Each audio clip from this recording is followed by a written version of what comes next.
Como é que você analisa essa questão? Inclusive, isso aí tem uma ligação com o estado de Pernambuco, o PSB aqui em Pernambuco, o governador Paulo Câmara solicitou os cargos do PSDB e do Democratas. Alguns dizem que foi um momento inoportuno, por conta do PSDB e do Democratas agora ganharem ministérios importantes no governo Temer. Bem, eu não vivo a vida do PSB, não tenho nenhuma relação de aproximação com o PSB. Acredito que se o deputado Fernando Filho, ele agora é ministro, eu acredito que foi muito em decorrência da capacidade que ele teve de demonstrar para a Michel Temer que a bancada do PSB iria apoiá-lo. Não faria sentido dentro daquela lógica que a gente mencionou de que a composição foi uma composição partidária. E ele era o líder do PSB na Câmara dos Deputados. Então, tudo indica que foi uma indicação do partido, dos parlamentares do partido no Congresso Nacional. Quanto à questão de aliança do PSDB com o PSB, eu sempre fui crítico à aliança do PSB com o PSDB. Acho que a gente não deveria participar do governo Paulo Câmara. Essa sempre foi minha opinião. Acredito que daria maior nitidez ao nosso projeto. Acredito que a gente deve lançar candidato, não apenas agora a prefeito da cidade do Recife, que nós iremos lançar, mas tenho firme convicção de que o melhor para o PSDB é lançar o candidato a prefeito da cidade do Recife, assim como para governador do estado de Pernambuco, na mesma eleição que nós iremos apresentar novamente um candidato a presidente da República. Se a gente não participa do processo, disputando para ganhar, disputando os cargos majoritários, o partido não tem um crescimento adequado, não forma quadros majoritários. E no sistema que nós temos, presidencialista, onde há uma forte presença dos executivos, dos cargos majoritários, disputar uma eleição é essencial. Então, sempre fui crítico ao fato do PSDB, por muitas vezes, se negar a lançar candidaturas próprias para os cargos majoritários. Então, por mim, o PSDB não apenas lançará agora Daniel Coelho para prefeito da cidade do Recife, mas lançará candidato próprio a governador do estado de Pernambuco, e agora a gente tem inclusive um parlamentar que, se der tudo certo com o ministro das cidades, o Bruno Araújo, ele pode se habilitar até mesmo para enfrentar as eleições de 2018, disputando o governo do estado de Pernambuco, e o PSDB também apresentando 2 candidatos ao Senado. Agora, me parece, e o senhor me corrija se eu estiver equivocado, que apesar do PSB solicitar a saída do Democratas e do PSDB dos cargos que ocupam no estado, isso já foi feito, ainda continua na base aliada? Não fica meio confuso se fica assim? Bem, eu não integro o PSDB no estado, a bancada, não faço parte, eu não discuto o que é que... Mas eu acredito que a partir do momento que há uma sinalização clara de que há separação nítida entre o PSDB e o PSB, isso não significa dizer que o PSDB não possa apoiar os projetos que o governador Paulo Câmara precisar do apoio na Assembleia Legislativa em favor do estado de Pernambuco. Até mesmo porque o PSDB é responsável também pela sua chegada ao poder como governador. Então, eu acredito que a posição é uma posição de maior independência. Bom, e aí vamos partir para o Recife. O senhor é presidente do PSDB aqui da cidade do Recife. Já está certo, então, que vai ter a candidatura mesmo do Daniel Coelho à prefeitura do Recife? A gente vem com essa posição firme desde o ano passado. Então, o Diretório Municipal do Recife sempre se posicionou favorável à disputa. Nós somos oposição ao prefeito Geraldo Júlio. Disputamos a última eleição, ficamos em segundo lugar, fomos para a oposição. Fazemos uma oposição responsável, propositiva. Tudo que a gente faz, apontando o erro, a gente também procura apresentar qual seria a alternativa capaz de ter a melhor solução para os problemas enfrentados. Então, não há nenhuma dúvida nunca houve sequer nenhuma dúvida por parte dos integrantes do Diretório Municipal do Recife que nós teríamos candidatura própria. Como esse é um assunto de interesse local,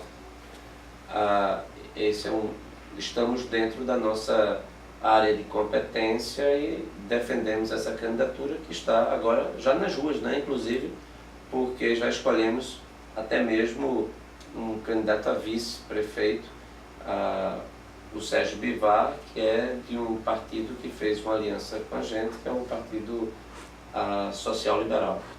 O que se diz também nos bastidores políticos é que o PSB estaria receoso, e aí se comprovaria nessa solicitação para que os democratas do PSDB retirassem os seus pares nos cargos que ocupam no governo do Estado, é que o PSB estaria receoso em relação à candidatura de Daniel Coelho, que nas eleições passadas quase foi para o segundo turno com o Geraldo Júlio. O senhor acredita que há esse receio mesmo?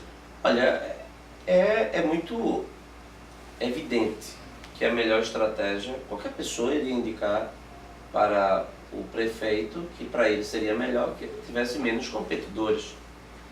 E como houve um relacionamento de aproximação entre o PSB e o PSDB, o PSB no primeiro turno da eleição presidencial lançou Eduardo Campos, mas depois ele faleceu, veio Marina Silva, ele apoiou Marina Silva e nós apoiamos Aécio Neves, mas nós fomos para o segundo turno e eles não, e eles apoiaram a candidatura de Aécio Neves no segundo turno. Isso resultou numa maior aproximação, inclusive de diálogo, de canal de comunicação, e isso talvez tenha levado ao equívoco por parte deles de acreditar que conversando e pedindo para que a direção nacional do PSDB retirasse a candidatura no Recife, a direção nacional iria retirar a candidatura nossa em favor da candidatura do prefeito Geraldo Júlio. Esse movimento, se fosse um movimento exitoso, seria não apenas extremamente inteligente, mas seria um movimento que iria robustecer muito a candidatura de Geraldo Júlio, porque, sem dúvida, Daniel Coelho é o candidato mais forte entre os que vão desafiar. Embora os desafiantes tenham aí uma outra força também, que é a Priscila Krause, a que sempre foi extremamente combativa e que irá, nessa eleição, acredito que fazer um papel bonito na discussão dos problemas da cidade, e isso vai fazer com que o campo de oposição ao prefeito seja bastante fortalecido. E a gente vai continuar discutindo a respeito dessas questões daqui a pouco, no último bloco do programa em off de hoje.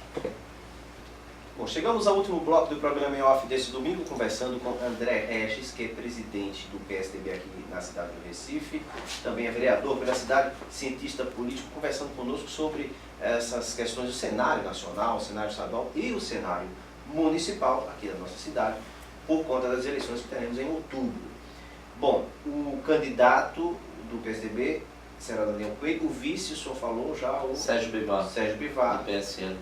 E na questão dos vereadores, como o PSDB está trabalhando em relação à Câmara? Olha, nós procuramos chamar para a disputa jovens lideranças, profissionais liberais, pessoas que estavam no ano passado ativas durante o período da eleição presidencial e que apoiaram a nossa candidatura, a candidatura de Aécio Neves à presidência. E também as lideranças que sempre, de certa forma, estiveram próximas ao nosso candidato Daniel Coelho. Há um time novo, há um time, inclusive temos também a ex-deputada Terezinha Nunes, que vai compor o nosso time disputando o mandato, é uma grande referência. Acredito que a gente tem, portanto, uma chapa diversificada, uma chapa forte, que poderá ter um desempenho melhor do que o desempenho passado, porque na eleição passada a nossa chapa elegeu 3 vereadores. Então nós estamos trabalhando com a perspectiva de ampliarmos para 4 no mínimo, 4, 5. Nós falávamos agora há pouco em relação aos candidatos à prefeitura. O senhor falava, teremos Daniel Coelho, a Priscila Krause, o Geraldo Júlio para a reeleição E há a cogitação de outros nomes, como Silvio Costa Filho, que inclusive me parece saiu do PTB para poder concorrer. Há especulação em cima do nome do João Paulo, do PT. Então teríamos candidatos fortes. Num eventual segundo turno, e a gente acredita que, diante de um cenário como esse, há uma grande possibilidade de se ter um segundo turno nesse.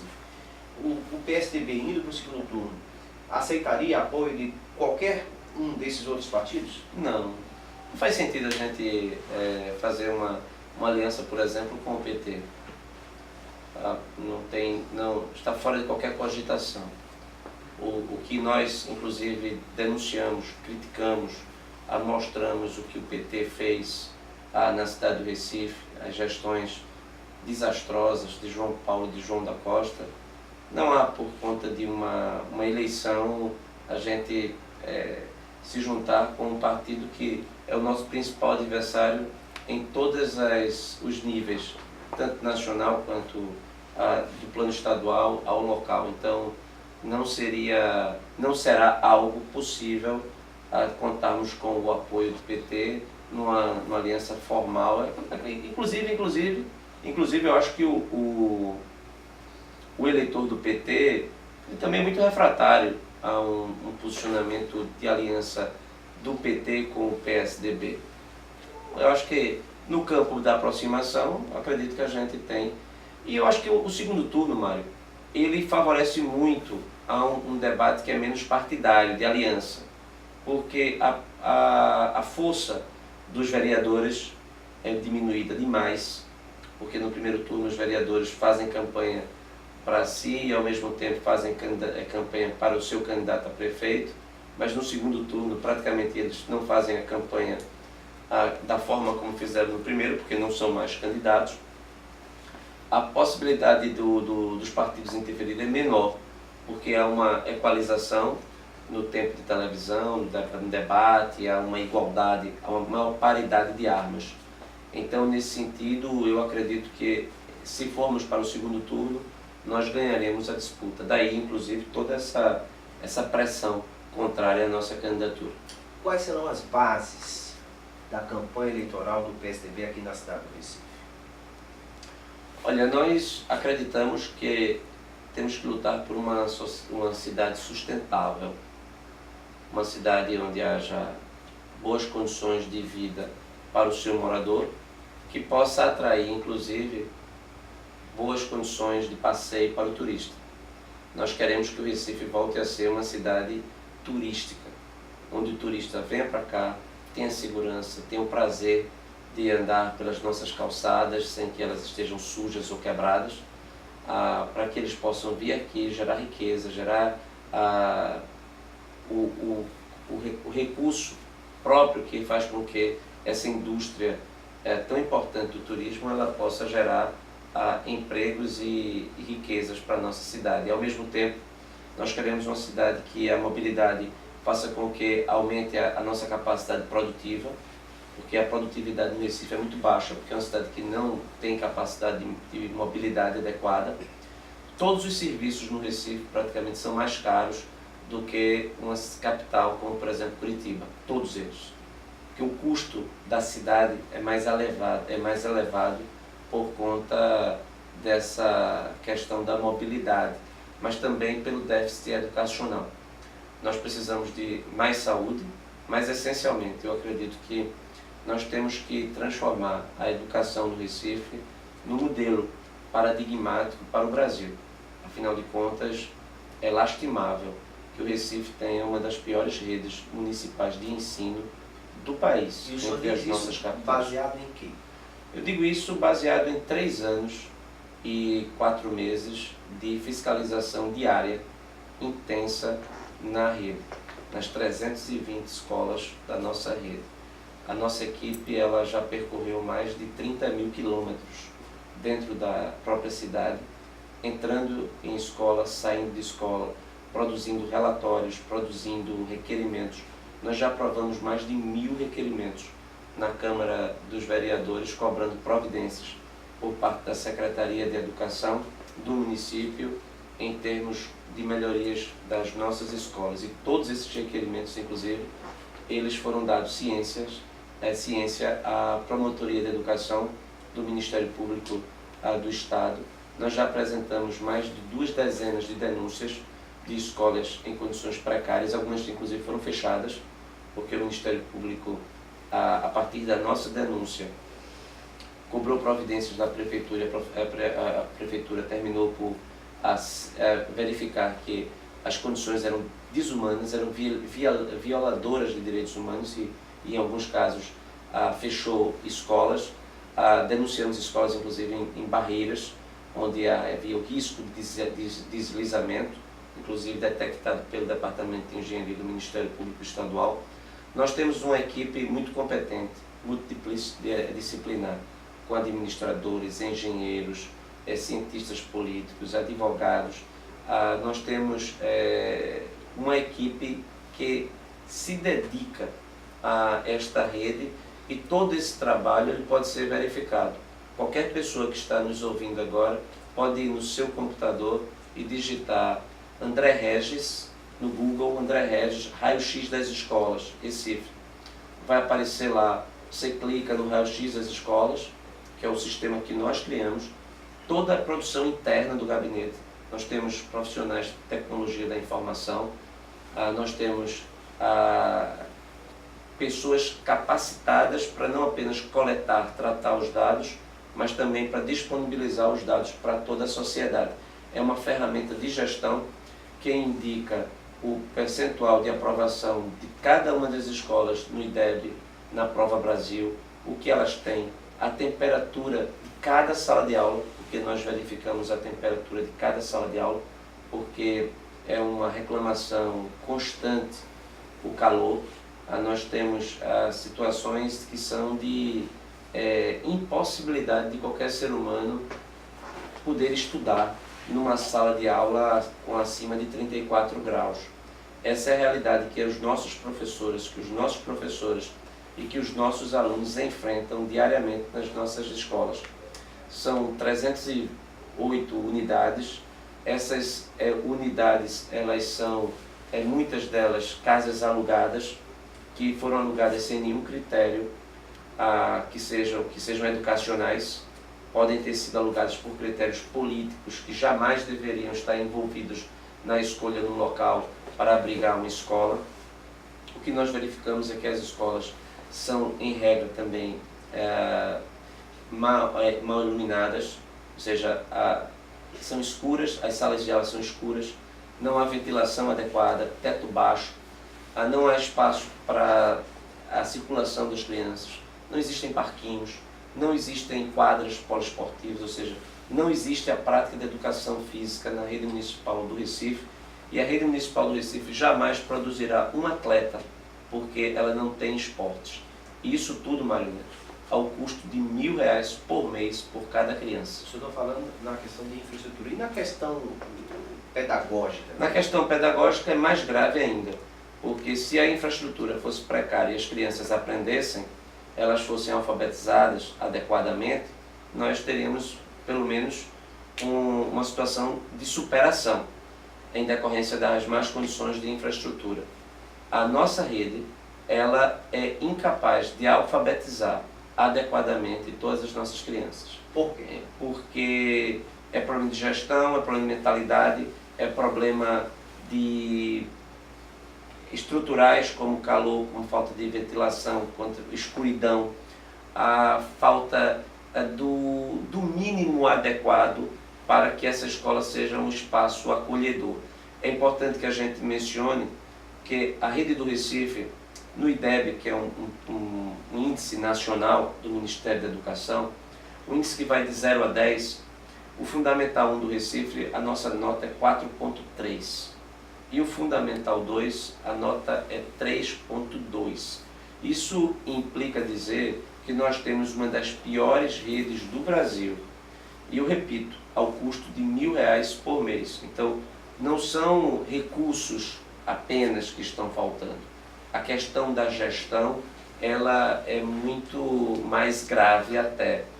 E eu posso dizer até que a situação seria mais grave se não fosse essa nossa fiscalização, porque a partir do momento que a gente fiscalizou escola por escola, nós verificamos pelo menos que houve uma regularização nos anos de 2014, 2015, da entrega do material escolar, da entrega do fardamento escolar, coisa que este ano não está acontecendo, ou seja, houve uma piora.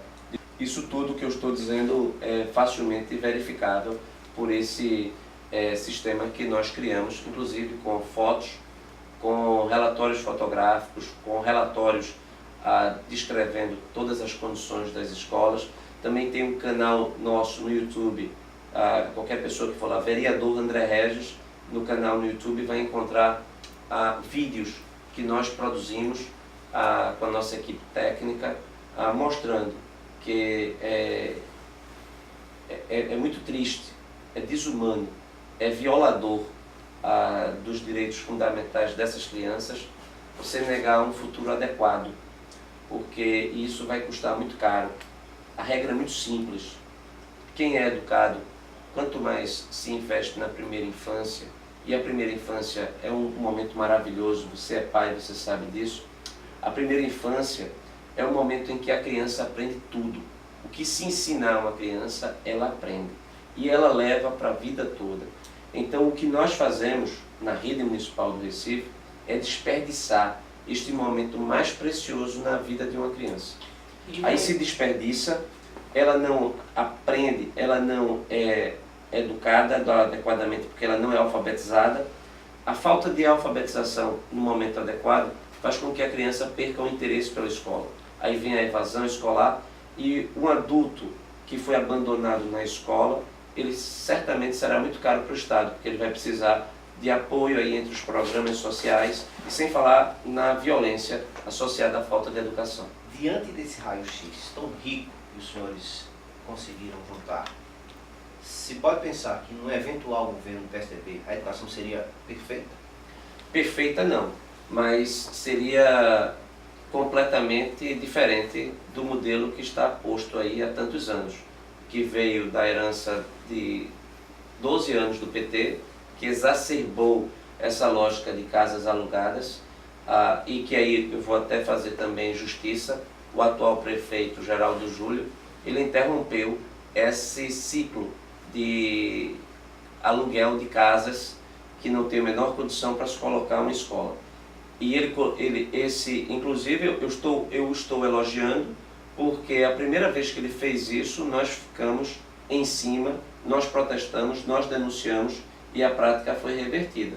A partir de então, a prefeitura ela tem inaugurado escolas maiores, escolas com melhores condições de uso pelos alunos, mas lamentavelmente ainda sem uma quadra poliesportiva, ainda sem um parquinho para que a criança possa brincar. Então, uma escola do PSDB será uma escola focada no que há de avançado, porque inclusive essa é uma preocupação nossa.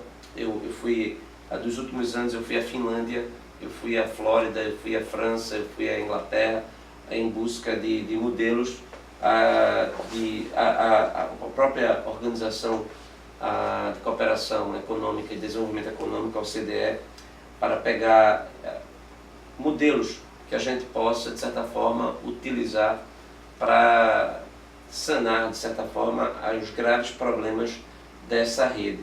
O fato é que não dá para conviver com um modelo vencido. Não basta você melhorar as escolas, se essa escola jamais ela deveria existir. Um prédio que jamais deveria existir, um prédio que está lá funcionando uma escola, mas jamais deveria funcionar como escola, não adianta você colocar dinheiro nele, porque ele não vai funcionar, não vai prestar. Então é preciso que a gente tenha uma redução do tamanho das escolas, do número de escolas, porque tem muitas escolas numa mesma rua. Às vezes você encontra 3, 4 escolas num bairro. O que é que a prefeitura deveria fazer? Encontrar na mesma localidade um terreno ou desapropriar terrenos, construir uma escola maior em condições para que os professores possam dar a sua aula adequadamente, que tenha espaço para lazer para as crianças, que tenha essencialmente a possibilidade de proporcionar o esporte. A falta de atividade esportiva ela tem consequências gravíssimas para a saúde dessas crianças no futuro. Há adultos que não tiveram na infância a capacidade de brincar, o espaço para recrear, para correr, para jogar, são adultos que geralmente têm problemas graves, inclusive cardíacos, diabetes. Isso tudo, de certa forma, prejudica o nosso sistema de saúde.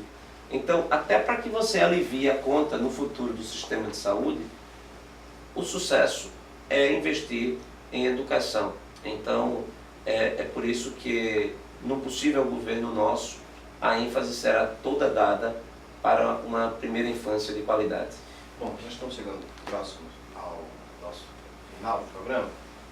Um minuto e meio para as suas considerações finais, a sua mensagem para o nosso telespectador que está nos acompanhando até esse momento. Eu agradeço o espaço, Marinete, e a reflexão que eu faço é para todos, para que a gente possa pressionar os poderes públicos, para que as pessoas participem da questão da educação, não apenas com o discurso dizer que a educação é importante. É importante que a gente mesmo vá à escola, que fiscalize a escola, que procure saber, que pressione o prefeito, porque assim a gente consegue mudar. Nós estamos lançando também um livro, que é um livro digital, que estará à disposição de todo mundo, ou seja, produção do gabinete. Todo recifense poderá, agora no mês de junho, ter acesso a esse raio-x completo, também na forma de livro. Nós queremos dar uma maior transparência a este problema, porque sem educação não há um futuro próspero, decente e livre para todos. André Regis, que é presidente do PSDB aqui no Recife, muito obrigado pela sua entrevista aqui ao Em Off deste domingo. Obrigado a você também que nos acompanhou até este momento. Até a próxima semana em mais um programa Em Off, discutindo essas questões políticas e econômicas do Brasil, do estado de Pernambuco, também da cidade do Recife.